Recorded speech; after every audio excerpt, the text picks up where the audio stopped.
অনেক গ্যার দিয়ে খুব সুন্দর একটি বাচ্চাদের ড্রেস তৈরি হয়েছে। Welcome back to my channel. আজকে আপনাদেরকে দেখাবো বেবি ফ্রক, অনেক ঘের দিয়ে বিভিন্ন স্টাইলে কাটিং, সেটা আমব্রেলা কাট ফ্রক। তো সেটার জন্য এই কাপড়টিকে আমরা, যেটা টপ পার্টে 4 ভাঁজে ভাঁজ করেছি। কাপড়টি ভাঁজ করার পরে এখন শোল্ডারের মার্জিন টেনে দেব। দেখুন, শোল্ডারের মার্জিন টেনে দিলাম। আমরা শোল্ডারের মার্জিন টানার পরে লম্বা নিচ্ছি 10 ইঞ্চ টপ পার্টের, ঠিক আছে। তো শোল্ডার নিচ্ছি 4.5 ইঞ্চ, মার্জিন টেনে দিলাম। এখানেও ঠিক 4.5 ইঞ্চ, আরমোল 4.5। এখন আরমোলে আমরা দাগ টেনে নেব। চেস্ট হচ্ছে আমাদের 28, 4 ভাগের 1 ভাগ 7 ইঞ্চ। আর ওয়েস্ট হচ্ছে 24, 4 ভাগের 1 ভাগ 6 ইঞ্চ। আরমোলের শেপ করে দিলাম, এটা মার্জিন টেনে দিয়েছি। আমাদের গলার পাশ 2 ইঞ্চ, গলার গভীরতা নিচ্ছি 3 ইঞ্চ। ওকে, এটাকে এখন বক্স করে দিচ্ছি, ঠিক আছে। ঠিক এই শেপ করে দিলাম। হালকা ডাউন থাকবে শোল্ডার, তাহলে জামার ফিটিংটা খুব ভালো হবে। নিচে হালকা শেপ করে দিতে হবে, ঠিক আছে। এখন মার্জিন বরাবর কাটিং করে নিচ্ছি, গলাও কেটে নিচ্ছি মার্জিন বরাবর। ওকে,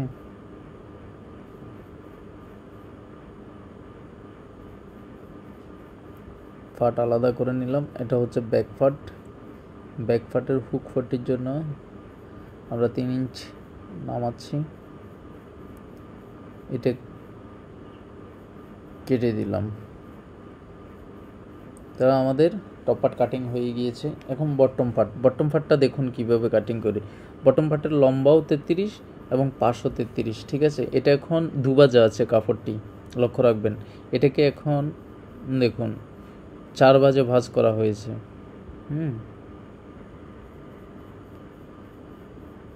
এই ভাঁজটা কীভাবে দেখুন, ঠিক এটাকে এই কর্নারে ধরবেন, কাপড়টাকে এইভাবে নিয়ে আসতে হবে। এই পাশটা এইভাবে দুটোকে সমান করতে হবে। ওকে, এই দুটো ঠিক এরকমভাবে সমানভাবে বসাতে হবে। তারপরে উপর থেকে আমরা 3 ইঞ্চির মধ্যে মার্জিন টেনে দিচ্ছি।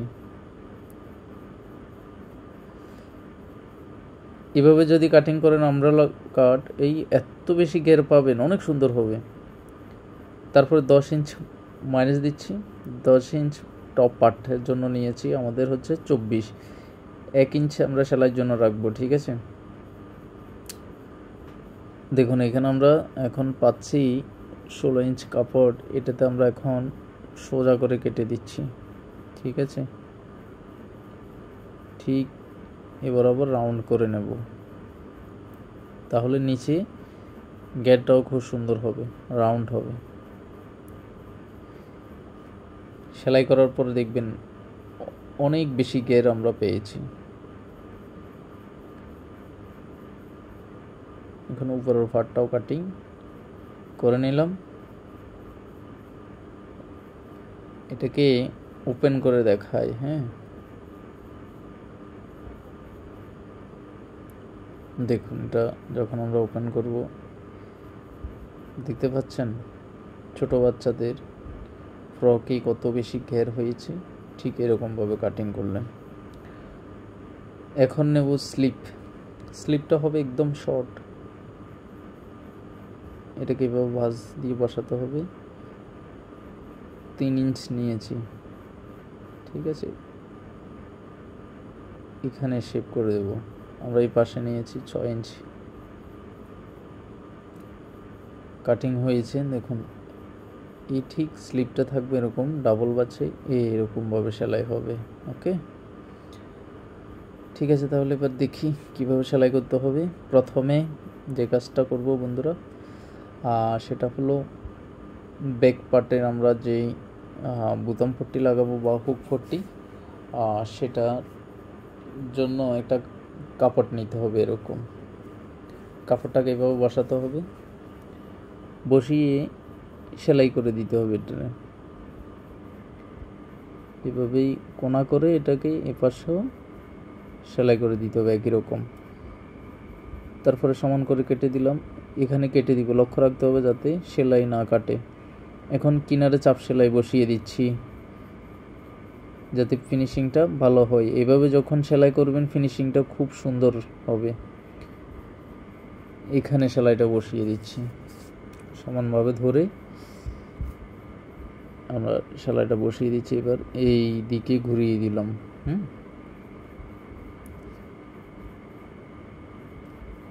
এখানে এই পাশে ঘুরিয়ে দিলাম।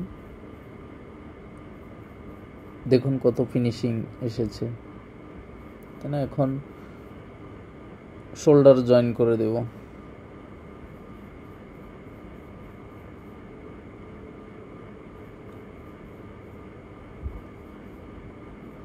এভাবে ধরে এভাবে সেলাই করে দিতে হবে। এ পাশেও একই রকমভাবে করে দিচ্ছি। এটাকে এবার এভাবে রেখেই গলার জন্য করস কাপড় নিয়েছি, দেখুন এটা কিন্তু ওরপ, এটাকে ডাবল বাজা আছে, এভাবে এটারে ফোল্ড করে নিতে হবে। তারপরে সেলাই একদম সমানভাবে ধরে সেলাইটা করে দিতে হবে, কোনো অংশ যাতে টান না পড়ে, তাহলে সেটা ফিনিশিং আসবে না। যখন কাপড়টি ওরপ থাকবে, যেহেতু আমরা গলা সেলাই করছি, সেই ক্ষেত্রে ওরপ কাপড় হলে খুবই খুবই সুন্দর ফিনিশিং আসবে।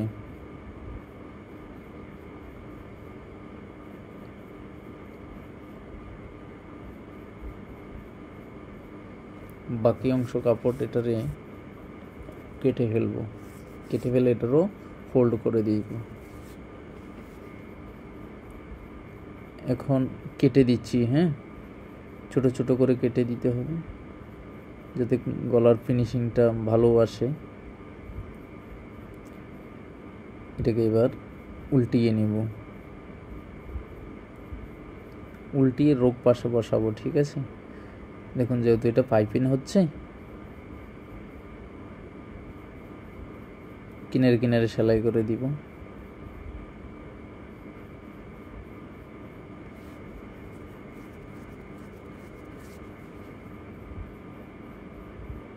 একদম কিনারে সেলাইটা বসিয়ে দিচ্ছি। এভাবে সেলাই করলে ফিনিশিংটা খুব সুন্দর হবে, কোথাও কুচকানোও থাকবে না।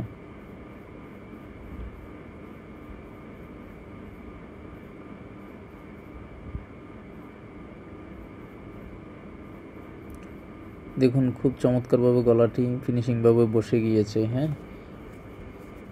এবার টপ পার্ট সাইড জয়েন করে দিচ্ছি, মেজারমেন্ট অনুসারে আপনারা জয়েন করে নেবেন।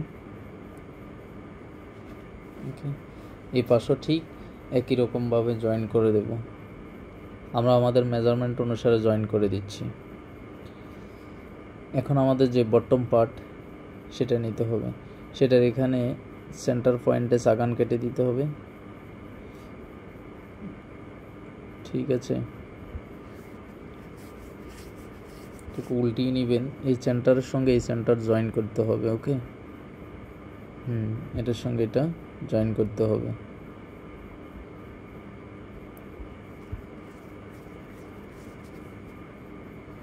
সমানভাবে ধরতে হবে, তারপরে সেলাই করে দিতে হবে।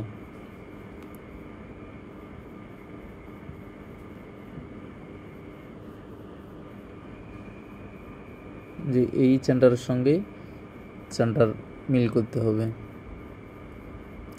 টপ পার্টের যে পাশের সেলাই এবং নিচে যে দুটো চাগান এই দেখতে পাচ্ছেন, এই চাগান বরাবর এসে সাইডে যে সেলাইটা দিয়েছি ওই মাঝখান বরাবর রাখতে হবে, তাহলে জিনিসটা খুব সুন্দর ফিনিশিং দেখাবে।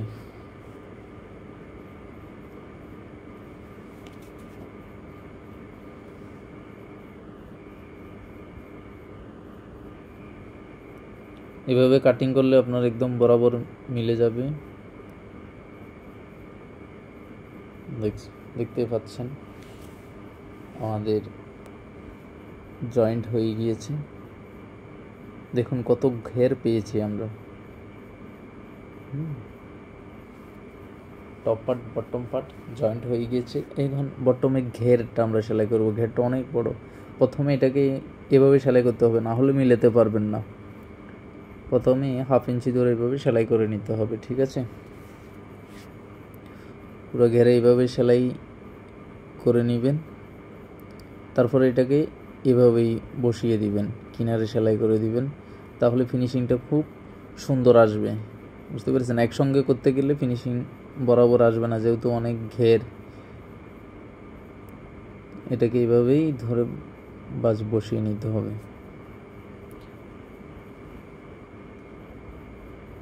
এরকম করে সম্পূর্ণ সেলাই করে নিতে হবে।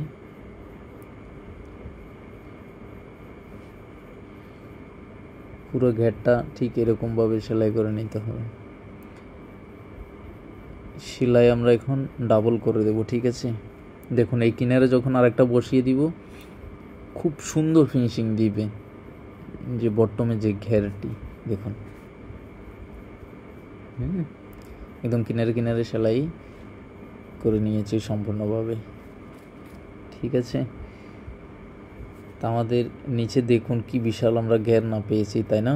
এত চমৎকার হয়েছে। এখন আমরা স্লিপটা কিভাবে লাগাতে হবে সেটাই দেখুন। শর্ট এটাকে এইভাবেই, হ্যাঁ, মাঝখানে আমরা সেন্টার পয়েন্ট করেছি। দেখুন আমরা ফ্রকটি উল্টিয়ে নিলাম, আর এটাকে এই মিডল সেন্টারের সঙ্গে মিডল সেন্টার,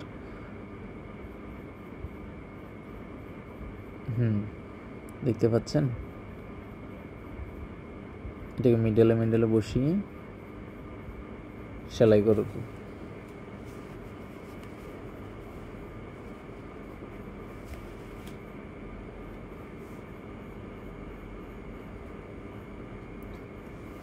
এটাকে সমানভাবে ধরে সেলাই করে নিতে হবে, ঠিক আছে। আমাদের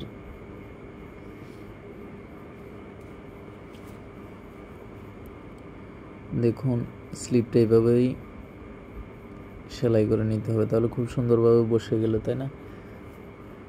দেখুন আমরা কীভাবে স্লিপটা তৈরি করেছি, দুটো একই স্টাইলে হবে। খুবই চমৎকারভাবে ফ্রকটি তৈরি হয়ে গেল। এতক্ষণ আমাদের সঙ্গে থাকার জন্য অনেক অনেক ধন্যবাদ। ভালো থাকুন।